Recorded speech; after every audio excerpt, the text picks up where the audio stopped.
So now we get into the time after we lost Pop. That summer was weird to say the least. There was at one point, one of my aunts sat me down and told me that I had to figure out something because I was now the man of the house. Mind you, I was 10 years old at the time. Um, I had no idea what I was doing in life at all at this point. No idea what I want to do or any of that. So I still don't know why she said that. Um, yeah, got to mute the phone, but kind of goes with the kind of whatever of this. Um, so anyway, I still don't know why she did that, but at school they decided that I wasn't grieving correctly. Yeah, because there's only one way to grieve, right? But this was back in the early 90s. So they had me go to a psychiatrist. So I've been taking various forms of these things for 30 years. At that time, I was only marked with just depression. As the years went on, the diagnoses became more and more intense and a lot worse. But that's later on to worry about. Um, what I found out later in life was that we were about to be homeless, that mom was about to lose the house. So her oldest son, Skip, came in, the one who would be christened with carrying on Pop's name, literally, as Pop was a junior and Skip was a third. Not using the real name because I refuse to actually call him that. And at first, everything was okay. There weren't any issues. It was just like, okay, he's living here. He took Pop's room, which, I understand the reasoning why I didn't like it. But again, I was 10 years old. To me, that was Pop's room. He was moving out Pop's stuff. It's still, to be honest, I don't know if it had hit me yet entirely that Pop was gone because it wasn't that far removed. And then the abuse started.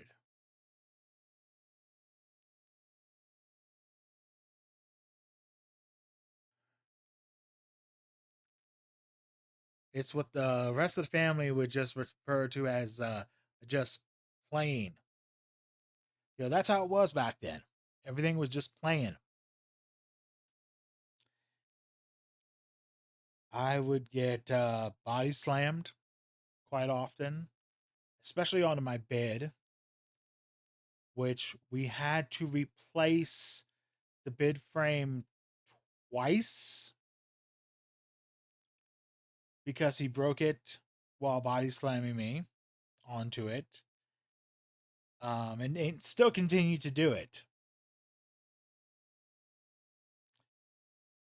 The third time it broke, I just had to deal with it. Of course, the third time it broke was years later when Ma wasn't around anymore. Um, I had watched him also abuse my little brother, my youngest brother, because I have two little brothers. The youngest was living with us.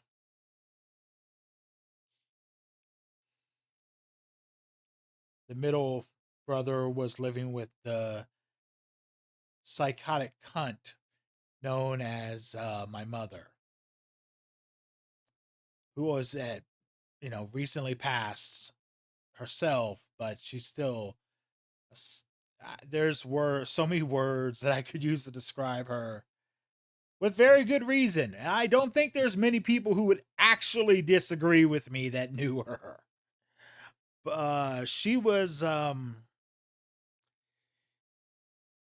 She was a piece of work, as they say. Um, Now I know that some of my biological family might see this, and I'm sorry. I'm really not. But I'm being about as kind as I can right now to her. It doesn't matter if she's dead. What things she did to me will never, ever be forgiven, nor should they. But anyway, we're not talking about that right now. So I got I got in trouble once because one of the other things that Skip liked to do was pile drivers. And by the way, these are pro wrestling moves in case anyone isn't familiar with them. A body slam is when someone picks the other guy up or girl and slams them down.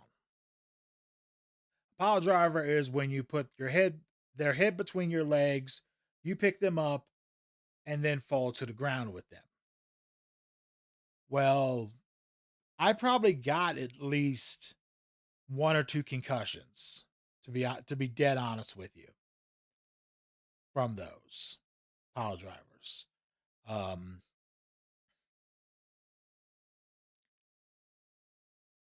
which of course, never got checked. None of that wasn't how it was back then.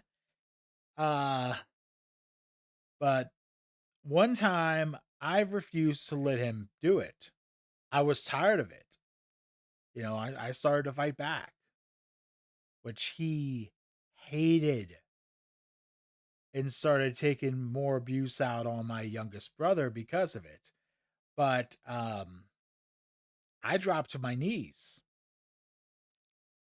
so that he would have to use even more strength and more of his back to lift me up to be able to perform the move. I had learned this little trick from watching pro wrestlers use it in matches. Threw his back out. I got in trouble for him throwing his back out.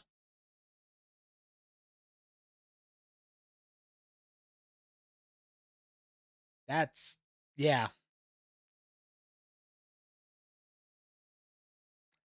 physical abuse, and I'm the one that gets in trouble. There was a hell of a lot of emotional abuse.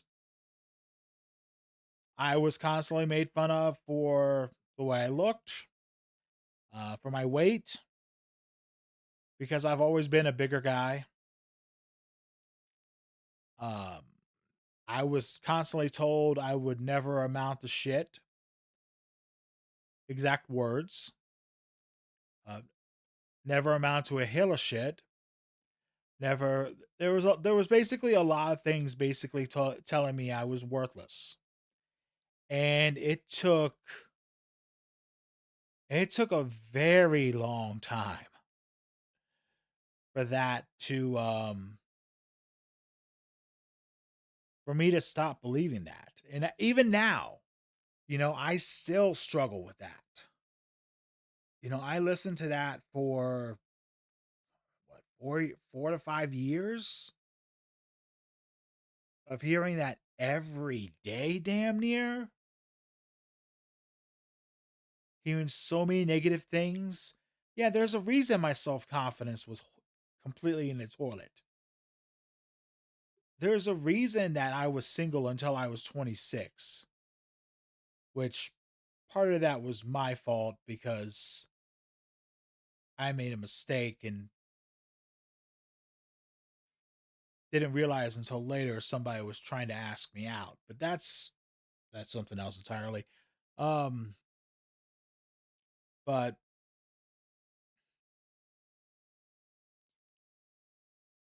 there's a reason that I didn't go after things in life that I probably should have, and know I should have, and know now that I could have. Things that I know I could have succeeded in.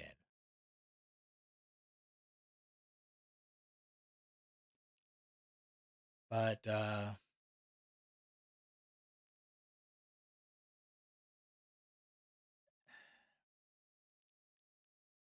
he really, really screwed that up for me. So fast forward a little bit, I decided to tell someone what had been happening.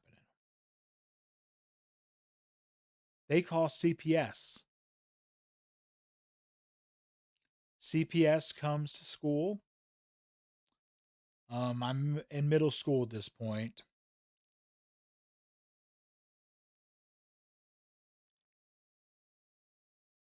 Eugene Burroughs.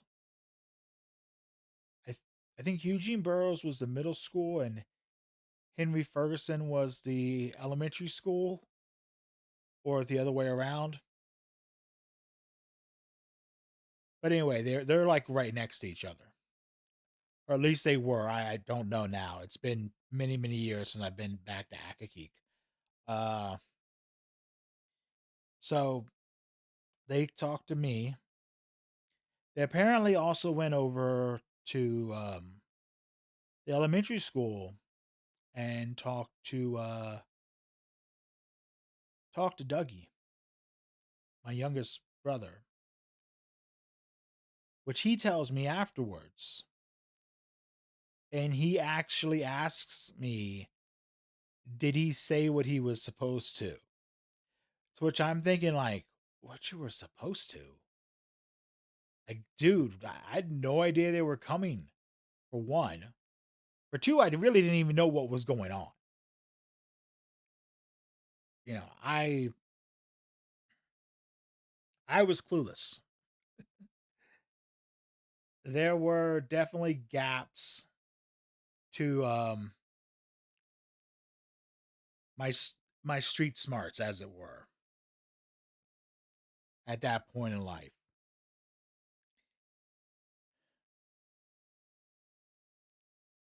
And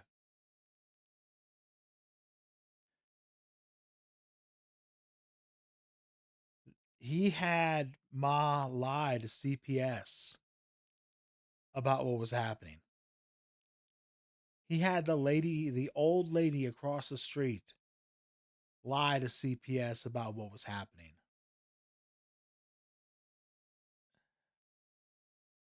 Because if the truth was told, me and my brother would have been taken away,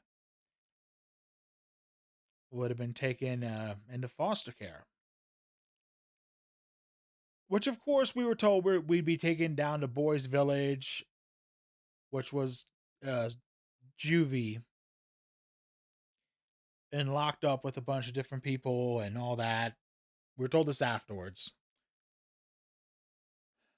which was a bunch of bullshit.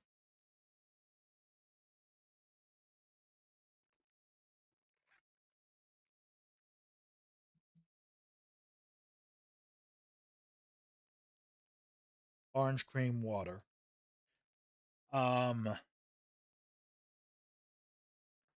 Like I said, it was a bunch of bullshit.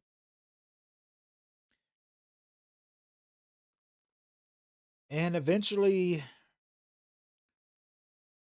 my my brother started to act out.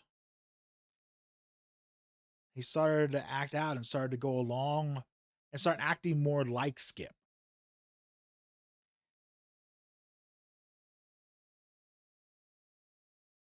He started to have a real attitude change. And one day, and we've since reconnected, and I have apologized to him for this. And he blew it off like it was no big deal. But it's haunted me for many years. One day him and Ma were getting into it verbally. And he cocked back like he was gonna hit her. I have never in my life moved so fast. Never moved so fast to get in the way between them. I took that punch. It broke my glasses at the time.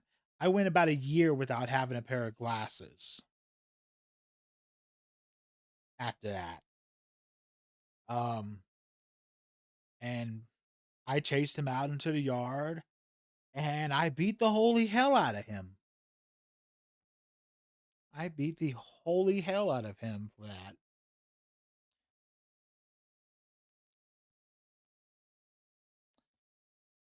And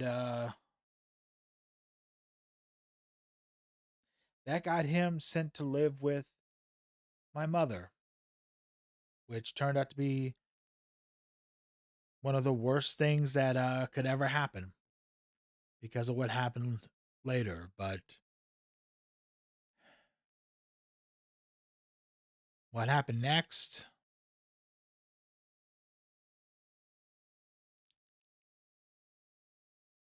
I don't think any of us could have ever been prepared for. I don't think there was any preparing for what went down next.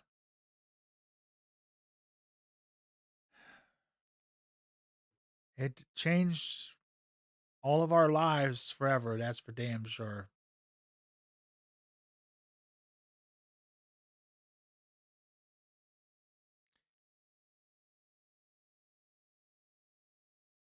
And I'll talk about that in the fallout from losing Ma, from losing my grandmother, the woman who raised me. I'll talk about that next time. And also the aftermath. Ooh.